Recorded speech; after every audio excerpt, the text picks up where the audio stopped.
Harapan Bangsa. Selamat datang kembali di kelas Miss Sari.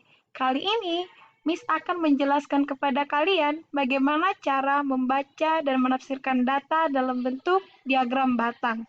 Sebelumnya, kita sudah mempelajari bagaimana cara membaca dan menafsirkan data dalam bentuk tabel, dan juga bagaimana cara menyajikan data dalam bentuk diagram batang. Sekarang, tema pembelajaran kita adalah bagaimana cara membaca dan menafsirkan data dalam bentuk diagram batang. Ini ada contoh dari diagram batang, yaitu data buku yang dipinjam di perpustakaan selama seminggu. Data buku yang dipinjam di perpustakaan selama seminggu. Oke, dari sumbu tegaknya ada banyak buku, sumbu mendatarnya adalah jenis buku. Dapat kita ketahui jenis-jenis buku apa saja yang dipinjam. Ada buku cerita, buku pelajaran, majalah anak, kamus, dan buku pengetahuan. Buku cerita dipinjam sebanyak 20 buku, buku pelajaran dipinjam sebanyak 10 buku, majalah anak dipinjam sebanyak 15 buku, kamus belum diketahui, buku pengetahuan dipinjam sebanyak 15 buku. Ada beberapa pertanyaan yang harus kita jawab agar kita paham bagaimana cara membaca dan menafsirkan data dalam bentuk diagram batang. Pertanyaan yang pertama, berapa banyak buku majalah anak yang dipinjam? Berapa banyak buku majalah anak yang dipinjam? Oke, majalah anak ada di sini. Dapat kita ketahui bahwa majalah anak dipinjam sebanyak 15 buku.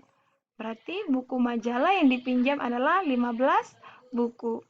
Pertanyaan yang kedua, jika jumlah seluruh buku yang dipinjam selama seminggu adalah 65 buku, tentukan banyak kamus yang dipinjam.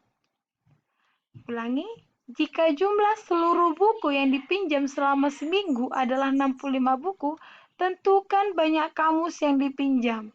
Artinya, total seluruh buku yang dipinjam selama seminggu adalah 65. Kita akan mencari berapa banyak kamus yang akan dipinjam. Oke? Jadi cara mencarinya adalah kamus sama dengan total buku dikurang buku cerita, dikurangi dengan buku pelajaran, dikurangi dengan majalah anak, dan buku pengetahuan. Ulangi, artinya cara mencari kamus adalah total seluruh buku dikurangi dengan buku cerita, buku pelajaran, majalah anak, dan buku pengetahuan. Jadi, total buku adalah 65, buku cerita ada 20, buku pelajaran ada 10, majalah anak ada 15, dan buku pengetahuan ada 15.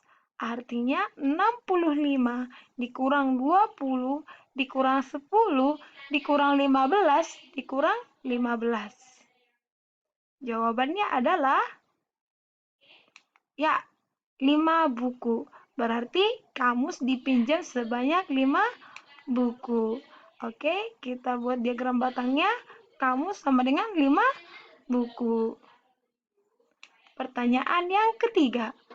Buku apa saja yang dipinjam lebih dari 10? Buku apa saja yang dipinjam lebih dari 10? Buku cerita dipinjam sebanyak 20, artinya lebih dari 10. Oke, buku pelajaran dipinjam sebanyak 10. Apakah buku pelajaran lebih dari 10? Ya, tidak. Kenapa? Artinya lebih dari 10 mulai dari 11. Sedangkan buku pelajaran dipinjam sebanyak 10. Berarti tidak termasuk. Oke, majalah anak. Majalah anak dipinjam sebanyak 15 buku. Artinya lebih dari 10. Kamus dipinjam sebanyak 5 buku. Tidak termasuk. Buku pengetahuan dipinjam sebanyak 15 buku. Termasuk. Jadi, buku apa saja yang dipinjam lebih dari 10? Yaitu buku cerita, majalah anak, dan buku pengetahuan. Pertanyaan yang keempat, buku apakah yang paling banyak dipinjam? Buku apakah yang paling banyak dipinjam? Dari diagram batang yang telah disajikan, dapat kita ketahui batang mana yang paling tinggi. Ya, buku cerita. Berarti buku yang paling banyak dipinjam adalah buku cerita, yaitu sebanyak 20. Yaitu buku cerita. Oke? Sekarang sebagai latihan kalian adalah kerjakan halaman 154 sampai halaman 155, bagian B dan C, tulis jawabannya di buku tulis.